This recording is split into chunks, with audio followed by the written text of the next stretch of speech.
What's going on, everybody? I'm Ox. You already know that. You're on my channel. Bringing you a new video, kind of talking about tips that I've picked up from tabling at conventions, as well as my writing process, which I'll get into later when I talk about how I came up with the storyline for Bucky Saves the World, which was a Hydracap Retcon. That's coming up later. But first, with the convention I did a couple weeks back, there have been a lot of questions asking me about stuff, details, about some of the products I use, so I figured I'd run down a list, kind of give you some tips and tricks that I've picked up on the last couple years, ways I do things. Not necessarily saying these are the best ways, but these are the ways that work for me. I'm going to kind of break this up into a couple different parts. This first one's going to basically show you what I take to cons, the kind of products, how I package them, everything like that. And then next time will be like tabling tips, what to look for when you're trying to get a table, your position or your spot, stuff like that. Just little details. Because, as we all know, the devil's in the details, and these are things you wouldn't necessarily pick up unless you've done a few shows and kind of picked up these tricks yourself. So, first of all, I had a question about my sketchbook. When I say my sketchbook, I don't necessarily mean my daily sketchbook that I just scratch around in. I do Copic sketches, which basically I lay down. I use this Copic brand marker pad. It's about 8.5 by 12 inches, but the paper is really fantastic, and you never get any bleed through. So,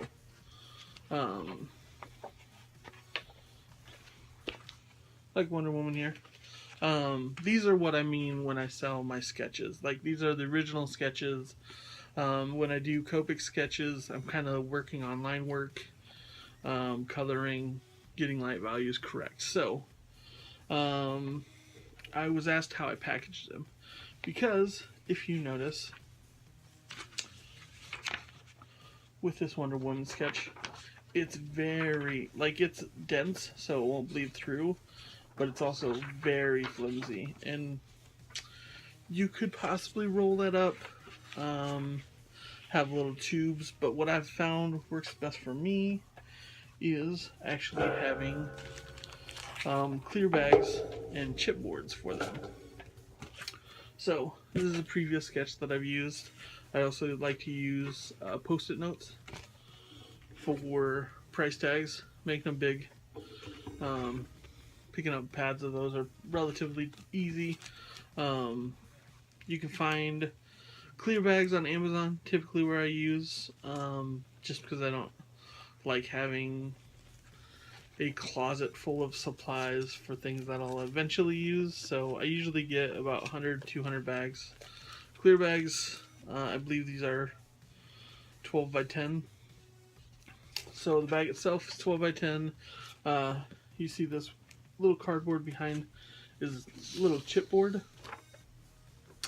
It's not the heaviest, but it does give you a sense of weightiness, and you know that the sketch just isn't going to get folded over like it could possibly if it was just rolled up or dented or something like that. So, just reasonably cheap chipboard, a clear bag, price tag. Makes it pretty simple. Moving on to my prints. These are a little higher quality, so I like to make sure they're well protected. You see, not as flimsy as the actual sketches. This is archival ink on archival paper. Pretty high quality. About 8 by 10. But I like this little personal touch. So last year I had to replace the radiator in my van, which art sales helped provide for that. So I cut up the cardboard box into sizes that would protect it. Left a little note on it. And then I use, I want to say they're 12 by 14 bags. Just clear bags. You can pick them up at a hobby store. But that gives it a real nice, clean look. And people have no problem because you're not going to bend that very easily. So that's how I package my prints and my sketches, typically. Another thing is my buttons, which I made this for the last show.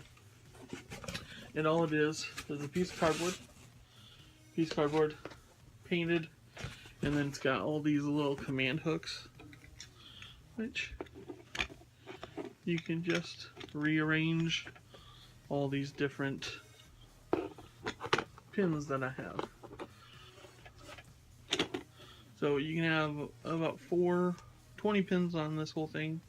I even have space down below for my actual pin, my Z pins. This is relatively easy. Made it myself, painted it. I think command strips cost you probably $5 for a 20 pack. Had a bunch of them laying around. But when you get to pins, I actually make my own, and these are 2 1/4 inch pins. You can see they have a little shine to them, but talking about pins, these are my buddy Gaz's, and they are 1 1/4 inches or 1.5 inches. Mine are 2 1/4. I think that's right. But his are much more high quality. He gets them done professionally, whereas I actually do mine and can do mine on the spot. So always have scissors on board. You have the buttons cut out. Takes a little machine like this. Pop them in, pop them out. Used in conjunction with this machine, I can make buttons at the table when I'm tabling, so that makes it convenient, but they're a little less quality, and you do have mess ups from doing them by your own hand. I will leave the link. The button maker that I use was $30. Works well. There's some tips and tricks that I can show you, so if you do end up buying it, let me know. I'll tell you some tricks to make mess ups a lot fewer, far between. I'll put the link to that machine down below. Also, along with that, I will put the link to the site Gaz used, because I asked him where he gets his buttons done. Another great thing is to have at the table is something like this sales order receipt booklet. Then you can keep track of all your sales that you're making. Since I have a lot of one-off stuff, this seems to work a lot better than having a tally list of what I brought, so I can keep track of it that way. I also have a small bag just to hold on to, like my card reader and cash. I typically have anywhere 40, 50 in 1s and 5s for change in there. But the big deal is the credit card reader. I highly suggest that if you're tabling, you get a square reader. I think PayPal has just opened up theirs too, so if you rather get paid by PayPal, you can do their reader. It doesn't cost anything. They send them to you because, I mean, they get processing fees for handling it. But it's just a good thing because I'd say maybe 1/4 of my sales are done credit cards. Square readers, you have to pay for the new chip reader technology ones. I believe PayPal's comes free. So just another thing to check out if you're looking for that. And then a lot of people have banners. They typically hang them from like a light rig setup from like photography. So It has 2 tripods that they all stand on, and then you can raise them up to the desired height. I typically get my banner done at Society 6. Most of them are just the covers for certain issues. Typically the one that is most recent, you can see pretty high quality fabric. The colors on it look great. The reason I like Society 6 is because they usually have a typically good sale where you get 20% off free worldwide shipping. So everybody in other countries, you have no excuses. You should be using Society 6 too. I know some people use Redbubble, and I just have been using Society 6 for a couple years now, and that's where I just kind of vent all my people. Also, just a couple other things. Business card holder. I typically have about 3 or 4 different kinds of business cards. Business cards are a great thing to have too. This is a little bit harder to see, just because these are the special ones that I made for my first trade when it came out. I think I'm going to have special ones made for the second trade coming out. I also put stickers in there as well. You get these little photo pedestals. You can put books on those. I think you get like a 2-pack for like a couple bucks at like Walmart. And then a bag of uneventualities.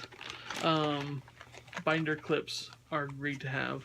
Hanging prints on my cube wall, or hanging them off the table works really well. Cable ties are always great to have on. I can't stress having tape enough. And then just like box knife and things that you might need. But definitely a bag for tape and scissors and all that other stuff that you might not think you need, but when you do need it and you have it, it makes a world of difference. So figured I'd give you those little tidbits of my my setup and whatnot. Packaging does matter. You can see from this pin I got from Kevin Cross. I'll throw a link down below for that too. Yeah, it's just a little business card that he put through, but the design on it looks awesome. Definitely pick those up if you haven't. I can't stress having pens or like silver markers enough, because that first time you have somebody come up to your table that has bought something and wants you to sign it for them, makes the night for you. So that's all I'm going to hit on for my con stuff. Now I want to talk about my writing process.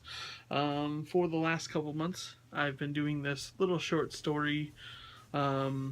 Basically, it started as an exercise, but I wanted to write a story for a couple of friends. They are big fans of Steve Rogers and Bucky Barnes. The dichotomy of their relationship. They kind of like fan fiction of their relationship being out in the open, which, why not? Because love is love, man.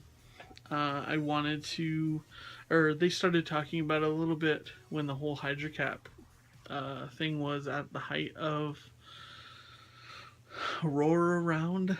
And I got to talking to my friend because I really dig her Avengers stories that she's put together. Also, I'll put a link down to her Ultron story that she redid the Age of Ultron movie in like a 12-page comic. I love it. It's fantastic, and I was thinking about this and tweeted her that, hey, it'd be awesome if she drew this story that Steve and Bucky deserve. And I got to thinking about that, and I was like, I'm pretty sure I wouldn't want to write the story that I would want to read. I would be more reluctant to have Marvel just give me that story.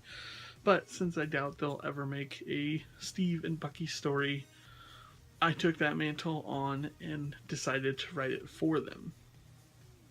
It was really great. Those first couple issues just were off the top of my head, just tweet after tweet, trying to figure out how to get the story rolling. Um, I also realized that my comic series won't end for another year, maybe year and a half. And having people have faith in me is awesome, but I'd love them to know that I can actually handle a story and give it a proper ending. So this was a way to do that for them. I wanted to be able to show that I could close out a story because realistically, a story is only good as it's ending, and there have been a few stories that have been great throughout, and then kind of fizzled out for the ending, and that can really break a story. So, I wanted to challenge outside of my comfortable storytelling avenue, but I also wanted to incorporate elements that I've been using in my comic book to show how I can weave them in and out and make a compelling story with them. There were two different breaks. I want to say it was the third issue where I kind of put together a team of heroes to travel through the book. So then it became a story with three different stories running congruently. You have this hero team, you have Sam trying to find Bucky, Steve, and then Bucky trying to save Steve. They're all interwoven because they're all running alongside each other. And I just really like the whole dichotomy of it all. Let's see. So, also I should mention that these characters and motivations are kind of influenced by the MCU Marvel versions of these characters. I'm not a big two reader. I'm much more into Image, so if there are fallacies in the story, those would be cleaned up by the time I actually went and did the story fully, because I think continuity would be a problem. Also, I chose to make this story kind of collapsible within itself, so it kind of doesn't affect anything else, and it's a one shot, even though it's 6 issues long. So getting to this first issue, like I said, it was all well off the cuff. I basically just sat down for a couple hours and just tweeted out the storyline as I wanted to get it rolling. It had to deal with the Hydracap issue. I believe it was last year. Steve Rogers announced that it was at the end of the issue. He said, "Hail Hydra," and the world exploded. They did not like that writing that Nick Spencer was trying to do, even though they never gave it a shot. They just didn't think it was their Captain America and had big problems with it. So, to make amends, I wanted to write my own retcon and kind of paint this character out of that corner. So this has the elements of Hydracap, working with that dichotomy. I gotta quit saying that word, even though it's a great word. So I imagined a story would have to take place in like a virtual world. That way you could pull the plug on it and it would have no effect on continuity. I got to thinking, and I think the first time I laid down a few tweets, it was actually a nightmare Steve was having. A few tweets into it, I realized I morphed it a little bit into this VR setting, which Bucky Barnes and Steve Rogers waking up in the middle of the technological age, it would make sense that they really wouldn't know how to navigate it that well. So it played in my favor. You have Bucky finding Steve in this virtual console when he finally hacks into the virtual world to try and save Steve. Something happens and his alarm sets off a beacon and it notifies Sam that he's in peril. So you have these two stories weaving now. Sam trying to find Bucky and Steve, and then Bucky trying to save Steve inside the virtual world. Once Bucky is inside the virtual world, Inception style brain attacks start happening in the form of Hydra thugs. With that in play, you have all these fights that take place as Bucky tries to find his way to Steve. Sam then attacks a Hydra hangout, trying to get answers because he knows that they're behind Bucky and Steve going missing. One of them mentions the underground as he's getting beat up, and he has no idea what that means, but it comes into play later. And the first issue ends with Sam scoffing at this thug that he just beat up and says, "Hail Hydra, my ass," and then runs off. I loved how this all came together. I'm going to be talking about the next couple issues in the next video, probably a couple days away. But I'm excited to walk through these 6 issues with you guys and kind of explain the process that I went through as I wrote this all. So I hope you enjoyed this first installment. I have no idea what I'm going to title this, but I hope you hang in there and see how I came together with all those 6 issues. So that's going to do it for now. I'll check in with you later. Peace.